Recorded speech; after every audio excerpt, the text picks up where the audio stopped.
Good morning. I hope you all had a great weekend, and I'm really glad to have you here. Excuse me. Today at 1:10 p.m. when we meet for lab, a couple things going on we should talk about. First of all, you'll turn in the potassium chloride lab that we did last Monday. Problem set number 4 is up.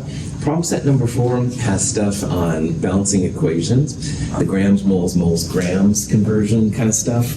Also some empirical formula, molecular formula. But in the quiz, which will follow problem set number 4, you only have to worry about balancing equations and grams, moles, grams kind of stuff. So if you've got those 2 areas down, cool. We'll knock the rest of it out later. The rough draft of your class presentation paper is due. The rough draft means turn in the cover page, which is in the syllabus and in the class presentations frequently asked questions. It's a 1-page thing that you'll staple to the front for those of you in class. Also turn in at least a couple of pages of writing on your element. You can turn in all of it if you want. You can also just have a couple pages. I just want to see you're working on it, that you're working on the right element, jazz like that. And then also, you should have at least 1 peer-reviewed science article, abstract, and citation. That's a lot of words for something which I'm hoping is really easy. If you go to the library's chemistry website and you go to Academic Search Premier, one of those kind of search engines, you can put your element in and thousands of elements will pop up. I helped someone over the weekend and there were like 10,000 different entries, so it should be pretty chill. And when you find one, you literally just copy and paste, that's all it is, the abstract into your paper. And most of these papers have the citation there too listed, so you can copy and paste that into. Should be good to go. We do have a lab afterwards. It's the net ionic reactions lab in-class version, so bring a paper copy of that along. Should be cool. Any questions on that? Cool. I'll also be returning your midterms to you today. When you turn in quiz 4, I will hand back the midterm to you. And check it out, all right? The midterm will have not only how you did, but at the very end, there will be a kind of summary sheet saying how you're doing in the class as of this time. And check that out, all right? Make sure that your labs are there and stuff like that. The scores that I have are the scores you actually got. There might be an exam analysis form for you to fill out too. That's a way to make some extra credit points back. Going back and looking at your old work is about as much fun as watching paint dry. So this is my way to encourage you to check it out and see what's happening. Should be pretty self-explanatory. And then also one final announcement. Wednesday, I have to move my noon to 1 office hour to 11 a.m. to noon. There's a meeting I have to attend. It's a Zoom meeting Wednesday at noon. So I am going to be unavailable this Wednesday at noon. So instead, I'll have office hours from 10 a.m. until noon on Wednesday to make up for it. But again, I won't be there from noon to 1 just because I've got to attend something. Sorry about that. Fascist things. Questions on any of that? Solubility is an important thing that chemists can do for certain kinds of compounds, all right? It's nice to know when things will dissolve in water, which means they get an AQ thing, AQ measurement, or when they don't dissolve in water and you would write little s next to it.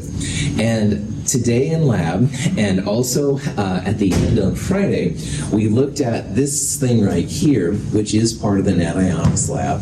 It's the solubility guide for Chem 221. And if you look on Google, you'll find lots of solubility guides. Make sure that you're using the one that we're using, all right? Don't use other ones today because you might get marked down for something because these things will vary a little bit. But anyway, what they allow you to do is find when things are soluble, when you put an AQ next to it, or when they're insoluble, so you put like a S next to it. So if you place things in water and they're soluble, they dissolve. That you won't see them. You'll stir it up and they go away. Like sugar in water, if you put sugar in, the sugar dissolves. You don't see the pieces of sugar anymore. Sugar would be AQ. On the other hand, if you put rocks in water, all right, the rocks don't usually dissolve. They stay there. You put a little S next to those. They don't dissolve in water. Now, there's a lot of pieces to this solubility guide, but the thing I ended up with on Friday is that if you really want to break this down to very succinct, everything with these ions, the first ones up here, is going to be AQ, all right? So Lindsay's working in a graduate program, and she's making blah, blah, blah, chlorate, and I have no idea what the blah, blah part is. It's going to be soluble, all right? The chlorate will make it AQ. And again, you may not know what the first part is before chlorate, but that ending part, AQ. Same thing if you had like potassium, some kind of vitamin, all right, or something, well, that's going to be water soluble. The potassium allows it to be. Now, there's a couple of ones we'll run into a lot, and they're worth talking about. Chloride, bromide, and iodide are always AQ, but there are three important exceptions we're going to run into at Chem 221 through Chem 223. And those three exceptions are silver, the mercury 2,2 plus ion, which is weird, and lead 2 plus. So what that means is if you had, for example, magnesium chloride, magnesium is not one of these, so we would say because it's a chloride, it's soluble. It's going to be AQ. On the other hand, if you had lead 2 chloride, well, lead 2 is an exception with chloride, so that one you would write a little S next to it. And sulfate is usually soluble. There are several exceptions, but the barium sulfate is going to be one we'll run into. So if you see barium sulfate, just know that that's going to be insoluble. You'll write an S next to it. But if you saw, for example, magnesium sulfate, magnesium's not on this list, it would be AQ. Down here, these are always insoluble with a few exceptions, most of them being the alkali metals, which are sodium, lithium, potassium, etc., and ammonium. So basically all the negative polyatomics don't dissolve in water. All right, so we left with this example. Let's do this one more time. This is the one where you list 5 different compounds. All of these are soluble except for one. So one of them is insoluble. And again, you could look at this chart. So for example, anything with ammonium right there is soluble. There are no exceptions to those. Anything with nitrate is soluble, no exceptions. So that one's going to be soluble all the time. Sodium hydroxide, if you look at the bottom, most hydroxides are actually insoluble, but sodium is an alkali metal. So that means that one's going to be water soluble as well.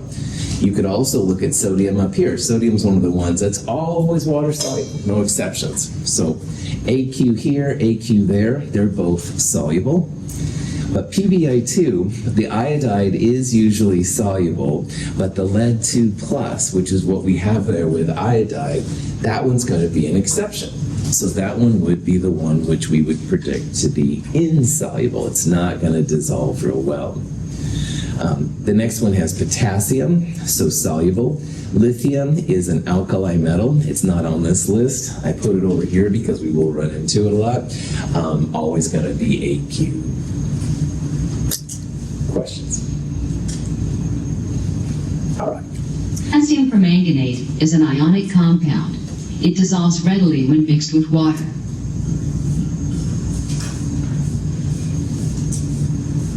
Dissolution involves the breaking of the bonds that hold the compound together.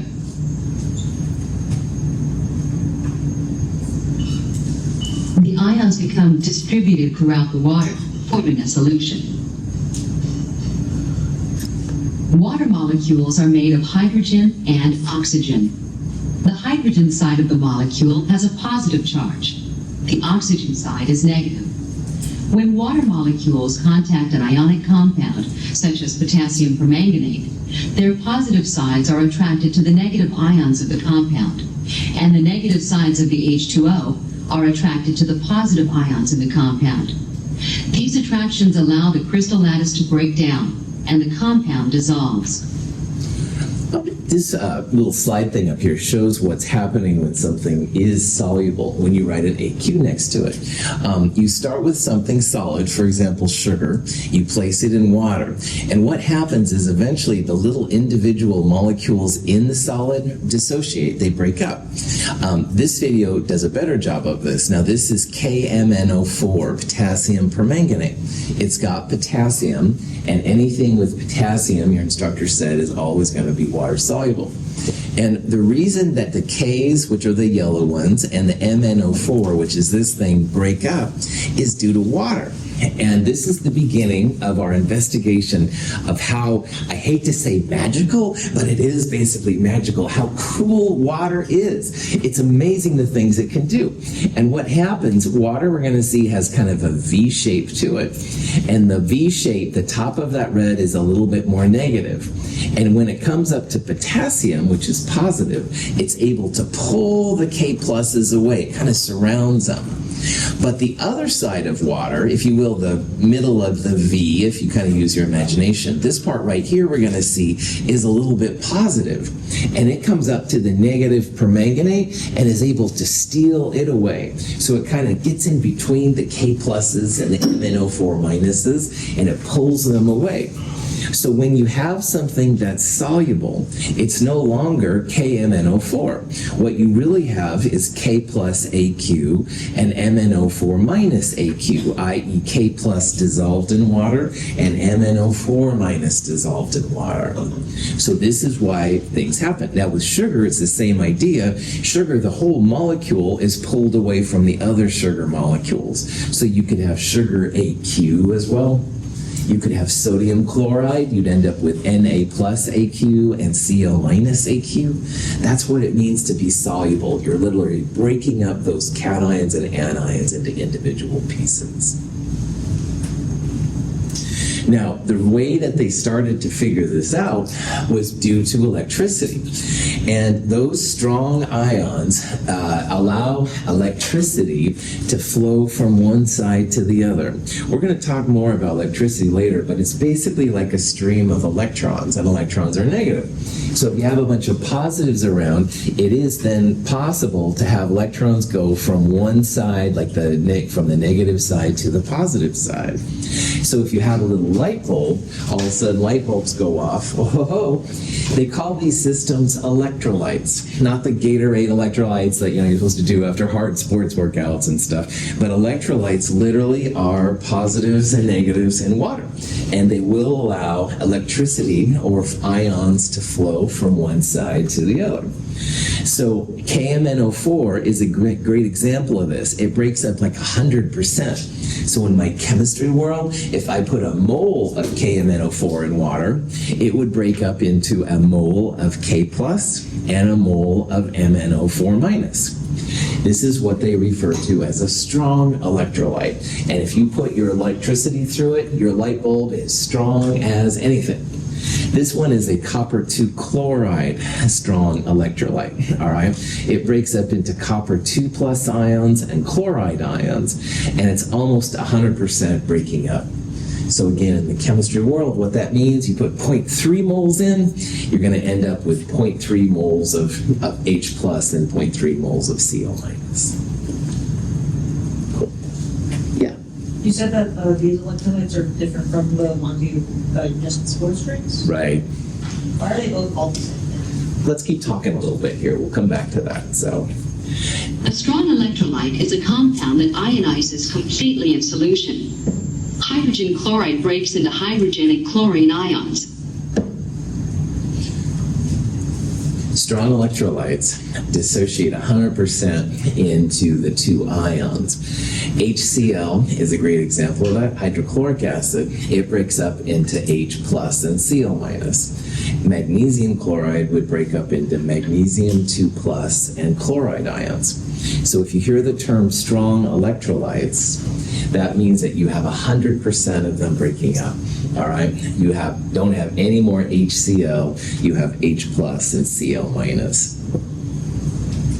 A weak electrolyte is a compound that only partially ionizes in solution. Some hydrogen ions dissociate from acetic acid molecules. but others may rebond at the same time. Now, there's also what they call weak electrolytes. And weak electrolytes have only a little bit of breaking up. Now, this is acetic acid, CH3CO2H, and this is the acidic hydrogen, and it does pop off, but not all of them pop off. So roughly for every 10,000 acetic acid molecules in solution, only one of them breaks up into the acetate ion and an H+. So if you put electricity through this, it does conduct, but not as much, all right? So you end up then with a kind of a dim light bulb, all right? And so this is just one of the things you have to think about. There's strong electrolytes that break up 100%, and there's weak electrolytes which only go a little bit. Now, Gatorade and stuff like that, yeah, they try to put in the compounds which they think are good for the body, but most of them are weak electrolytes. They don't dissolve that much into the ions, and a lot of the ones that do break up, like the H+, react with other things. So when they talk about sports drinks, be very skeptical of their electrolytic powers. That's all I can say, so.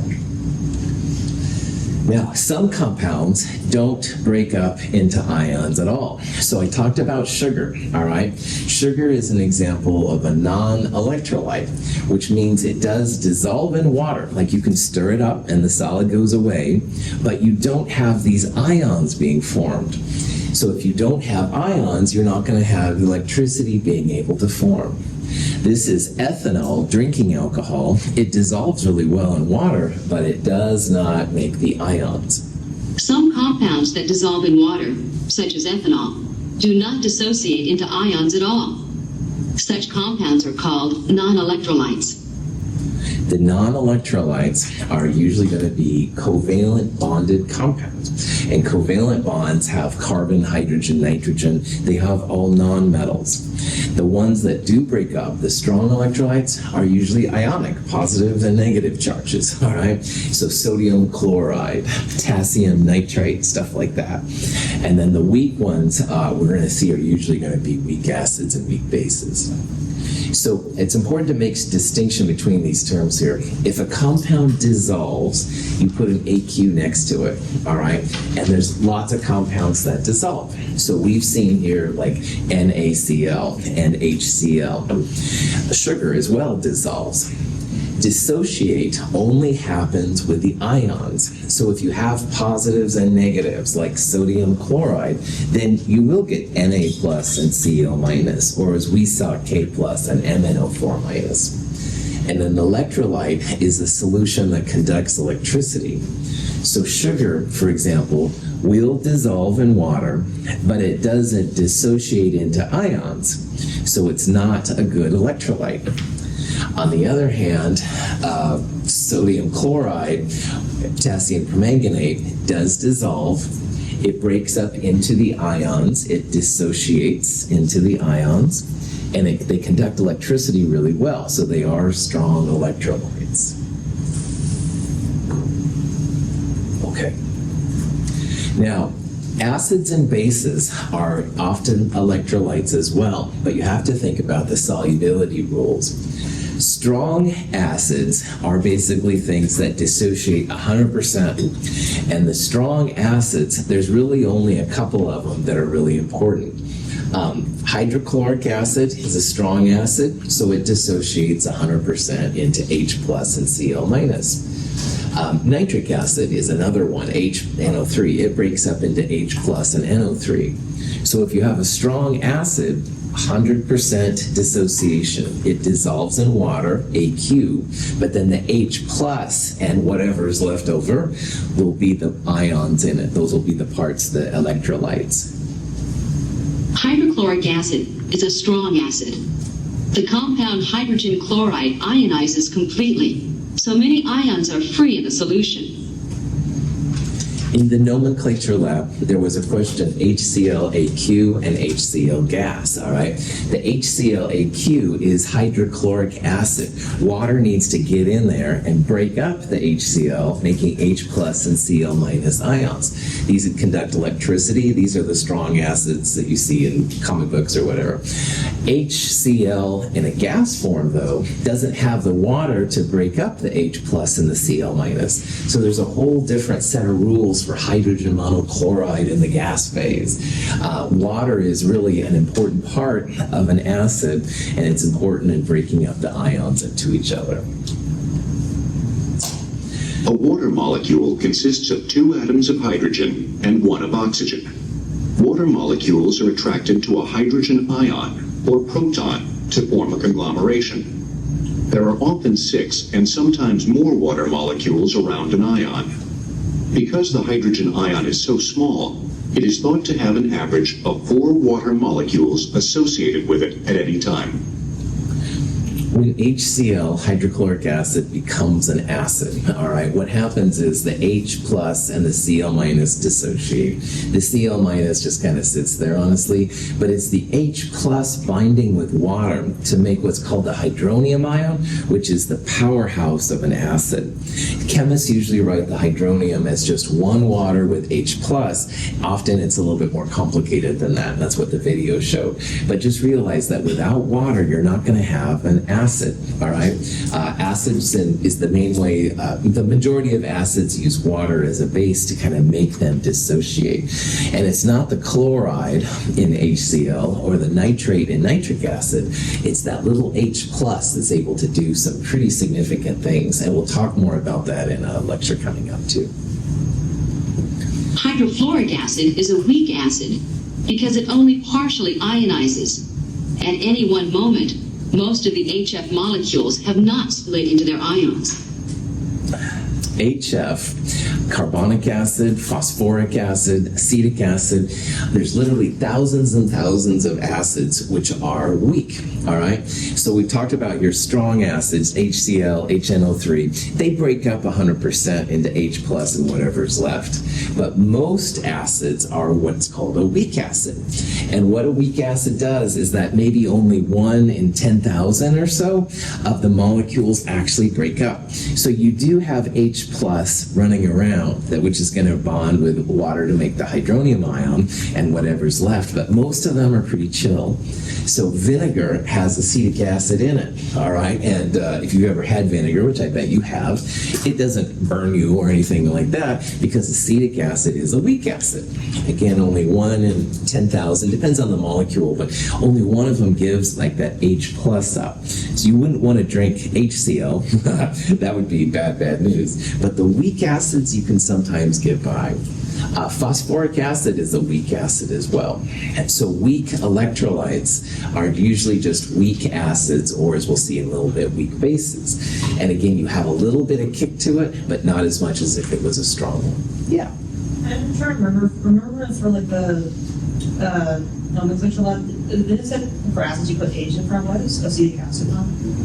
Because the acetate is so common in organic chemistry that it's oftentimes seen that way. I would prefer that you write it, honestly, HCH3CO2, but even I still have notes with H listed last. You'll see it both ways, so I'm just the messenger.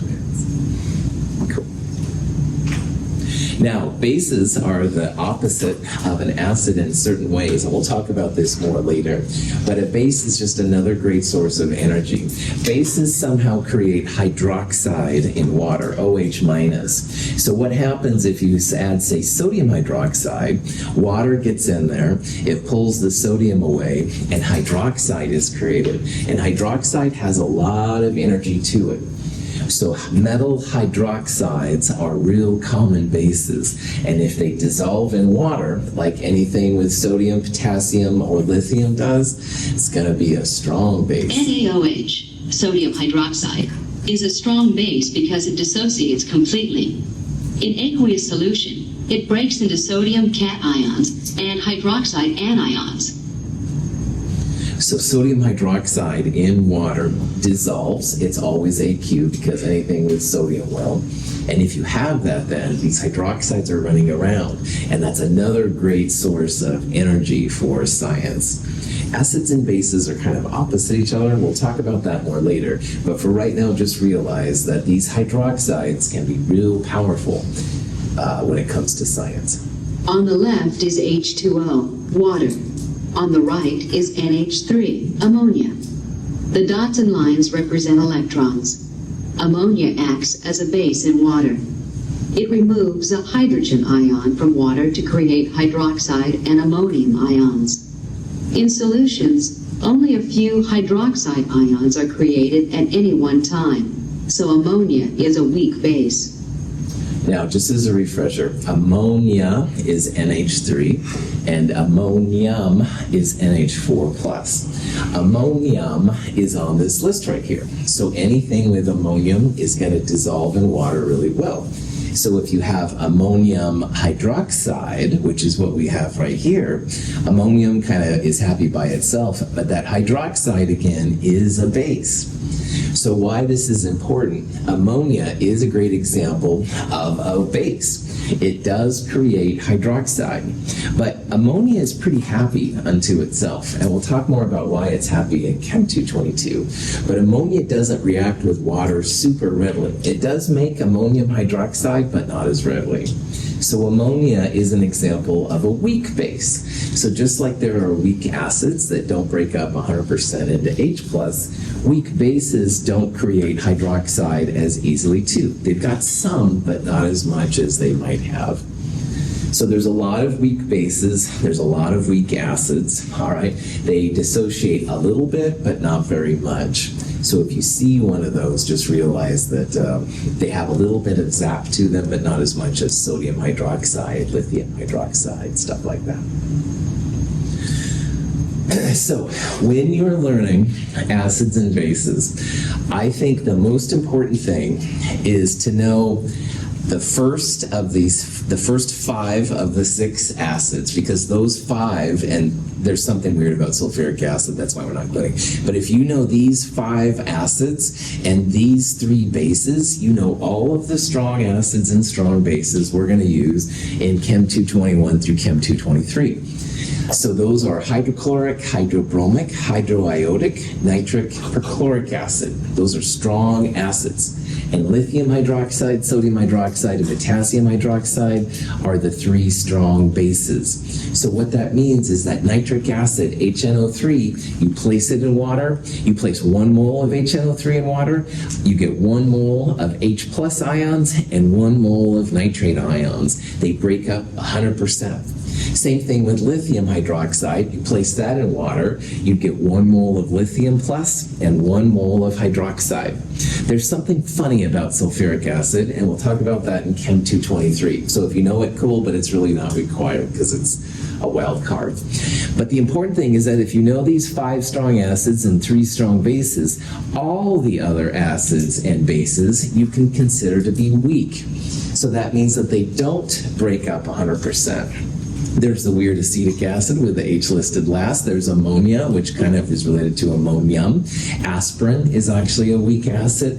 There are thousands and thousands of weak acids and weak bases, but there aren't that many strong acids and strong bases. So if you know these 5, the first 5 strong acids, and these 3 strong bases, you're in good shape. And that by default in this class, unless I tell you differently, everything else is a weak acid or a weak base. So, here's a question you might see. It says, which of the compounds below is not an acid in aqueous solution? All right? So what that means then is that one of these doesn't have the acidic H+. Now, Michelle already asked about this one, which is cool. I was trying to give you something to think about, fascist instructor. Most of the time, the H's are listed first, all right? So HIO, HCl, H3PO4, the H is listed first. Those are acids. This one is an acid too. It's often seen with the H listed last, and that drives me crazy as your teacher, but that's my fault, not yours. acetic acid is kind of an exception, and in organic chemistry, this acetate has lots of uses. So just realize this one's listed in many different ways. But here, NH3, this has hydrogen, so it could be an acid, a source of H+, but as we talked about, it reacts with water to make ammonium and hydroxide. It doesn't make a lot of hydroxide, it's a weak base, but it is a base, so just kind of be on the lookout. So this one is the weird weak base, this one is the weird weak acid. Just kind of be aware of that. So. Questions? We put magnesium metal into aqueous hydrochloric acid. The two react. Aqueous magnesium chloride is formed along with gaseous hydrogen.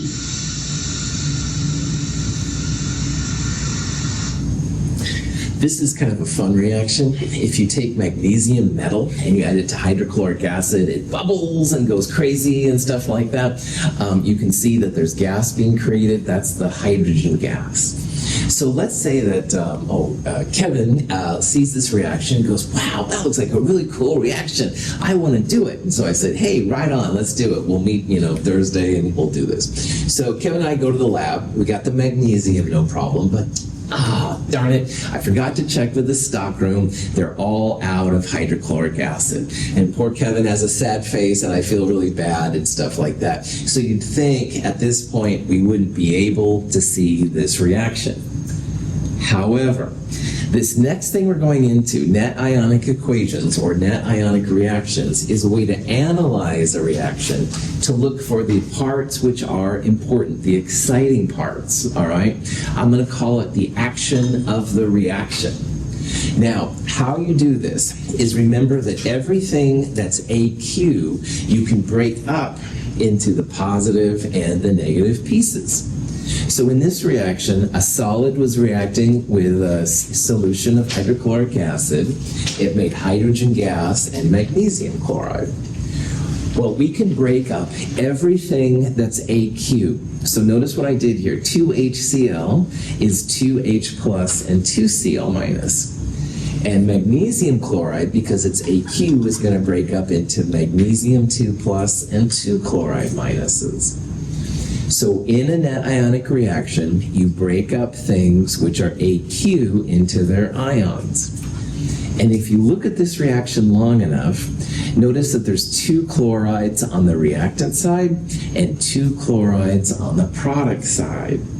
What would you do in math if that was like 2x on the left and 2x on the right? Cancel it. Yeah, cut them out and stuff. Subtract 2x, whatever you want to say. These 2 Cl's and these 2 Cl's you can get rid of. And so I'm going to highlight them here to kind of show here what the story is. And in math, we would just, get rid of them because they're just sitting there. These things, which are on both sides of the reaction in chemistry, are called spectator ions. They don't participate in the reaction. They literally just sit there and don't do anything. So it's really, this reaction is the magnesium and the H plus in acid reacting to make hydrogen gas and magnesium 2 plus. Those chlorides are just sitting on the side, kind of watching everything happen. Now, why this is important is, let's go back to Kevin. He was so excited, we'll pretend, to see this reaction, and stockroom didn't have any HCl. I don't have to use HCl. I just need a source of H+. So maybe the stockroom would have nitric acid, HNO3. So I would have 2 HNO3s here, and I would have MgNO3 right there. I'm just substituting a spectator ion. So if you do that, I'd have 2 nitrates here and 2 nitrates there. Kevin would still see the magnesium and the H plus coming together to bubble and all that kind of stuff. So spectator ions can be really cool. The net ionic reaction or net ionic equation, and it's the same thing, 2 different names, literally is the reaction without the spectators. This is what I call the action of the reaction. It's magnesium reacting with some acid to make hydrogen gas and magnesium 2 plus ions. You can substitute sometimes then another chemical in and still get the chemistry you want done. So here, if we ran out of HCl, you could put in HBr or HNO3 or some other acid. You just need a source of H+. You're going to change the spectator ion, but usually, honestly, that's not a big deal. Questions on that? All right. Solution of lead nitrate is added to a solution of potassium chromate. A yellow precipitate of lead chromate forms, leaving potassium nitrate in solution.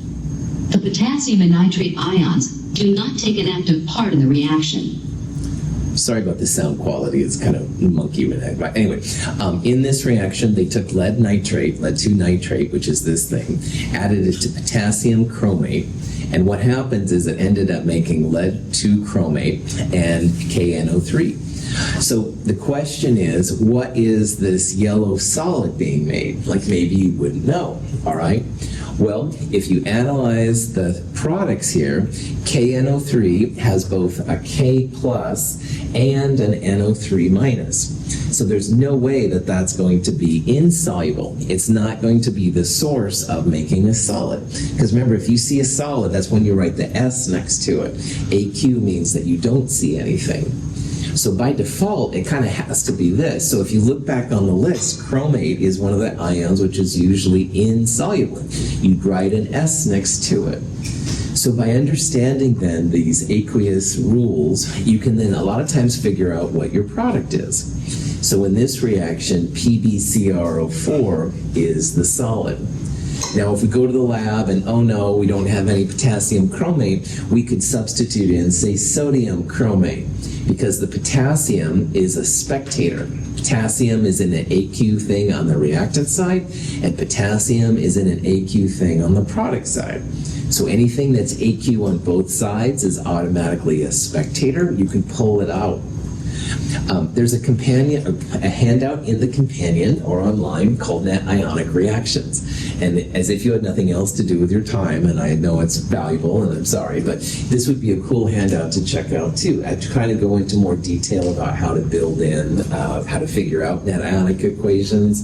The punchline, though, is once you know the states of matter, you break up everything that's AQ, but leave solids, liquids, and gases alone.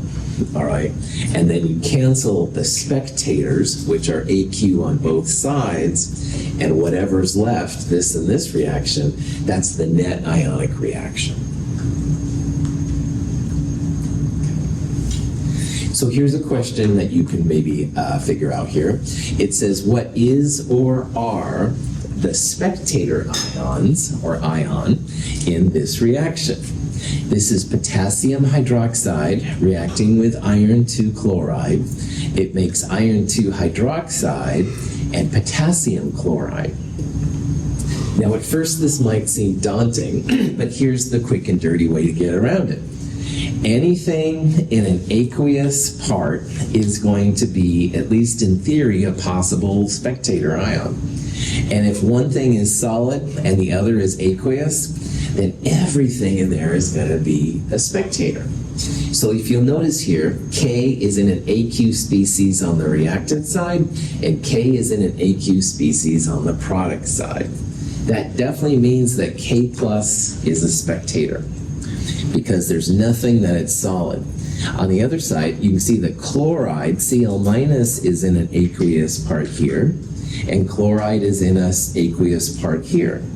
So both K plus and Cl minus here are spectators. You wouldn't say that iron was a spectator. Iron is AQ here, but here it's a solid, all right? So that means iron is not going to be a spectator. Same thing with hydroxide. Hydroxide's a solid in this part. Even though it's AQ over there, hydroxide will be part of the reaction. So for this one, you definitely say then the answer E. The K plus and the Cl minus are both spectators. Questions? Cool. So this leads to what's called an exchange reaction. And chemists can sometimes predict how reactions will occur based on this. Now, let's pretend that A and B are the positive metal cations, and X and Y are the negative anions. Most of the reactions, and all the reactions we're going to look at today in lab, by the way, are these exchange reactions. So, for example, in this reaction, if you know that lead is positive and K plus is positive, and that's why they're listed first, because positive parts go first, they're going to trade partners, all right? Lead is going to start dancing with iodide, and potassium is going to start dancing with nitrate. So on the other side, you'd have lead and iodide coming together to make PbI2, and K plus and nitrate coming together to make KNO3. So this is kind of like a dance, all right? And again, I have a weird sense of things, I know, but it's literally like they say, train your partners round and round like a square dance. I don't know. I have weird. Anyway, shut up, Michael. Anyway, the opposite parts will trade. All right, positives trade with positives, or negatives trade with negatives, and you just have to figure out then, like, what is dancing together on the other side. Now, lead is 2 plus here. Lead will be positive 2 there as well. The charges won't change, but the interactions will. So this is K plus and K plus, et cetera, et cetera. This is called an exchange reaction or a double displacement, and it just means that the like parts are trading places with each other. So here's an example. In combined solutions of lead nitrate and potassium iodide, a colorful material appears. This is actually a solid called lead-2 iodide. The cool thing about this is, let's say that James says, hey, I've got this reaction, I'm adding lead-2 nitrate with potassium iodide, and a yellow solid appears. Well, it may look like magic, but if you understand this exchange thing, you can analyze it. I would predict that the lead and the K would trade places. So lead starts dancing with iodine to make this, K starts dancing with nitrate to make that. And knowing my solubility rules up here, iodide is usually AQ unless it's with lead-2 plus. So sure enough, here's lead-2 plus with iodine. We can predict that that would be the source of the solid. So you can figure out what compounds are being made before you actually do them. Some people call it magic, but I call it science. Anyway, get too excited here. Questions on this? All right, so today in the lab, you're going to have the reactants. You're going to do the exchange reaction, all right? Positives change places with positives, figure out what the new products are, and then figure out what's happening. What's the net ionic reaction? What's happening? And it's a cool lab because it makes you think about nomenclature again. It helps you to balance equations, figure out what goes on the other side. And then finally, you can actually predict if there will be a solid, liquid, or gas, stuff like that form, based on these rules. Cool. Here's just some random examples. This is making iron 3 hydroxide, which is a brown solid. So the iron and the hydroxide come together. Most hydroxides are insoluble unless they're with sodium, lithium, potassium. FeOH3 is definitely going to be the precipitate. Now the net ionic equation, and we'll talk about how to figure this out, but it basically is going to be any solids, liquids, and gases, and then anything that goes into them will be their reactants. In the test tube, we have an aqueous solution containing iron 3 ions. To this, we will add a solution of sodium hydroxide. A precipitation reaction occurs that produces iron hydroxide and its soluble metal compound. A precipitate is a chemist's fancy name for making a solid. So if you hear me say, oh, a precipitate was formed, that's just a fancy way to mean that there's a solid that formed in the solution, all right? So making a precipitate, making a solid, same things. So if you have a solid formed, then chemists will call it a precipitation reaction. So if you do one of these double displacement things and you see a solid form, that's going to be a precipitation reaction. Now, acids and bases, when they come together, are also a double displacement exchange reaction. They're not as exciting usually, though. They will create some heat if you could feel it. I'm going to show you a video here where there's a color indicator used to show that the reaction has happened, but it is another type of double The reaction of hydrochloric acid and sodium hydroxide is an acid-base reaction. A color-changing indicator allows us to see that a reaction occurred. Cool.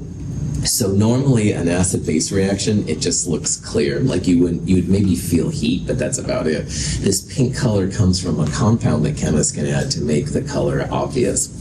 But anyway, this is an acid-base reaction, and what's happening is the sodium ion and the H plus of the acid are trading places.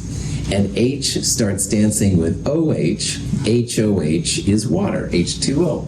And water is a liquid, all right, so you don't break that up into positives or negatives. Don't break up solids, liquids, gases. Na plus and Cl minus come together to make NaCl, which we know is table salt, of course. All strong acid and strong base combinations will do this. And basically, it just comes down to making water, all right? And water we take for granted is so common, but actually making water has a lot of energy that comes out. If you hear about a neutralization reaction, that's just kind of an older school way for what's called an acid-base reaction. And you should recognize an acid because almost all of them, except for that acetic acid, which Michelle asked about earlier, almost all acids have the H listed first. Almost all bases are metal hydroxides, and when they come together, they're going to make water and some kind of what scientists call a salt. In chemistry world, a salt is sometimes a product of an acid-base reaction. Don't worry so much about that. But you have something that's kind of boring and water being made. And believe it or not, making water, woohoo! Cool. When calcium carbonate, marble, is placed in hydrochloric acid, carbonic acid is produced, which is converted to gaseous carbon dioxide and water in a gas-forming reaction. Oh yeah. This is kind of a cool video. They used a super high definition video camera to record this. Those bubbles are the CO2 that comes out, and they start to bubble. But anyway, I thought it was kind of cool. Anyway, if you're into geology, you go out in the rocks and stuff, you don't know if you have a calcium carbonate compound. A lot of times they'll add hydrochloric acid to it. The bubbles indicate that it's calcium carbonate. I'm not a very good geologist, so that's about as much as I know, but it's a quick test that can be done.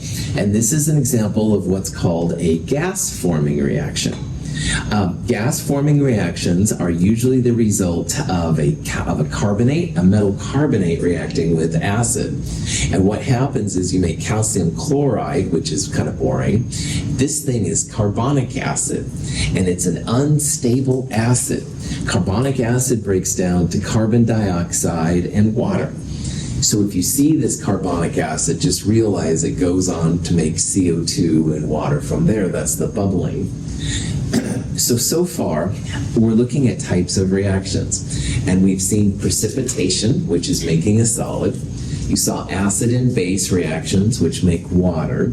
These kind of reactions end up making a gas. Sometimes it's hard to see because H2CO3 doesn't initially look like a gas, but knowing that it breaks down to CO2 and water, you can then, aha, it's a gas forming. If you see NH4OH being made, that's another example of a gas forming reaction. Okay. So this is the equation you could come across.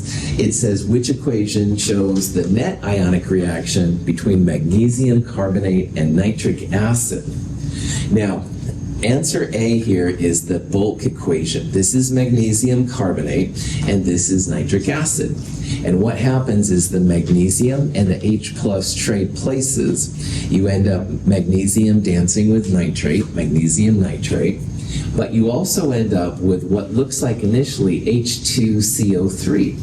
And H2CO3 is carbon dioxide and water. So this is an example of a gas-forming reaction. It's a metal carbonate with an acid. But if you look at this long enough, notice that there's AQ there and AQ there. And in both of these species, what chemical is present? What ion is present? Good. The NO3 minus is present on both sides. So nitrate here is a spectator. So if you pull out the nitrate, you get answer B right here. Answer B is everything without the nitrate.